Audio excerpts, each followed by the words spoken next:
दोस्तों, रूस के शहर कजान में जहां पर ब्रिक्स समिट का आयोजन कल होने वाला है, इसको लेकर पाकिस्तान की तरफ से ये दावे किए जा रहे हैं कि भारत की तरफ से तुर्की को तोहफा दिया जाएगा। दरअसल ब्रिक्स संगठन किसी और संगठन की तरह नहीं है जहां पर वोटिंग के हिसाब से किसी भी देश को संगठन का हिस्सा बनाया जा सकता है और किसी देश को नहीं। ब्रिक्स में हर एक देश की मंजूरी की आवश्यकता पड़ती है अगर इस संगठन में किसी देश को आना है तो। अब पाकिस्तान के एक्सपर्ट के द्वारा ये कहा जा रहा है कि जिस तरह से 2019 में 370 को हटाए जाने के बाद पहली बार यूनाइटेड नेशन के अंदर तुर्की के राष्ट्रपति अर्दोगन की तरफ से कश्मीर का मुद्दा नहीं उठाया गया, उसके पीछे बड़ा कारण यही था कि तुर्की चाहता था ब्रिक्स संगठन में आना और वहां पर भारत की मंजूरी की जरूरत उसे पड़ेगी। ऐसे में पाकिस्तान के लोगों का कहना है कि जिस तरह से अब तुर्की ने कश्मीर का मुद्दा उठाना बंद कर दिया, अब इसका इनाम कजान शहर में भारत की तरफ से तुर्की को मिलेगा, जहां पर भारत उसकी सदस्यता को मंजूरी देगा और ब्रिक्स का एक और नया मेंबर तुर्की ऐड हो जाएगा। पाकिस्तानी विशेषज्ञ कमर चीमा ने तुर्की के राष्ट्रपति के बदले अंदाज को पाकिस्तान के लिए बड़ा झटका बताया। उन्होंने कहा, आज पूरी दुनिया के लिए कश्मीर का मसला पीछे हो गया है। आज कश्मीर के मामले पर पाकिस्तान का समर्थन कमजोर होता जा रहा है। उन्होंने बताया कि कोई भी इस्लामिक देश आज कश्मीर पर चर्चा नहीं कर रहा। वहीं भारत की स्थिति बहुत साफ होती जा रही है।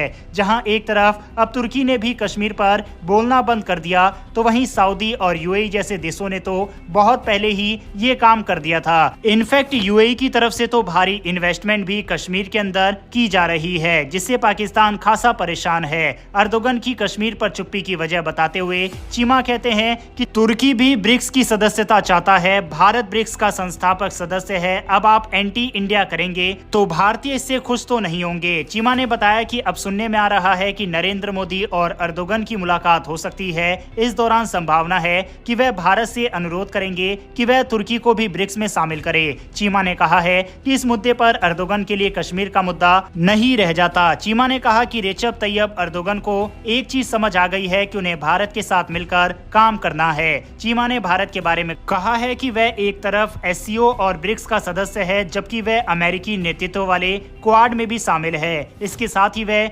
G7 में भी अतिथि भूमिका में बुलाया जाता रहा है। चीमा ने भारत की कूटनीति का जिक्र करते हुए कहा कि भारत जब पश्चिम की तरफ जाता है तो कहता है कि हम ब्रिक्स का हिस्सा है, जो गैर पश्चिमी गुट है। चीमा ने कहा कि भारत ने जैसे तुर्की को कंट्रोल किया और चुप कराया, उसी तरह वह आगे भी दूसरे मुल्कों के साथ करना चाहेंगे।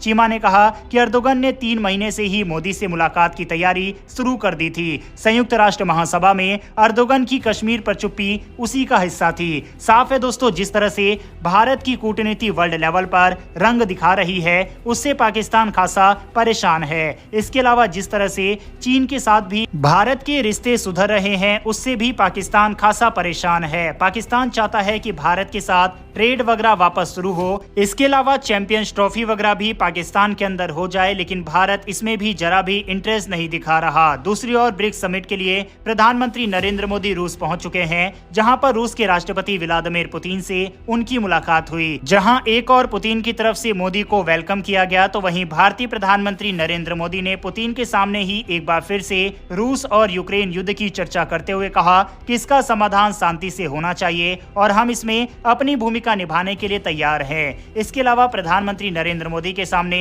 रूस के राष्ट्रपति पुतिन के द्वारा भी ये कहा गया कि हम ब्रिक्स में कई बड़े चेंज करने वाले हैं और भारत ब्रिक्स का संस्थापक देश है, इसीलिए भारत की भूमिका इसमें अहम रहने वाली है। हम भारत के सहयोग के लिए आपका धन्यवाद करते हैं, जिस पर मोदी जी की तरफ से भी कहा गया कि मैं काफी ज्यादा एक्साइटेड हूं कल होने वाली ब्रिक्स समिट को लेकर। आपको बता दें कि इस बार की ब्रिक्स समिट कई लिहाज से बेहद खास होने वाली है। ये पहली बार है जब ब्रिक्स में नए मेंबर जुड़ रहे हैं और इस बार वे भी मीटिंग का हिस्सा रहने वाले हैं। इसके अलावा कई और इंटरेस्टेड देश को इस संगठन की मीटिंग के लिए बुलाया गया है।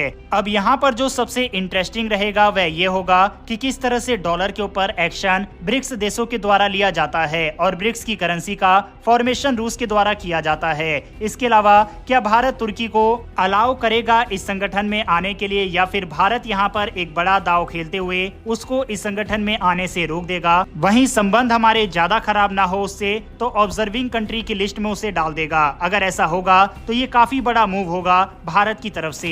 बहरहाल क्या भारत को अलाउ करना चाहिए तुर्की को या फिर नहीं, इस पर अपनी राय कमेंट बॉक्स में लिखकर बताइएगा। बहरहाल दोस्तों, इस वीडियो में इतना ही। अगर आपको ये इन्फॉर्मेशन और वीडियो पसंद आई हो तो वीडियो को लाइक करके हमारी आने वाली डेली ऐसी वीडियो के लिए चैनल को सब्सक्राइब कर बेल नोटिफिकेशन अवश्य दबा लें। फिर मिलेंगे ऐसी एक नई वीडियो के साथ। धन्यवाद। जय हिंद।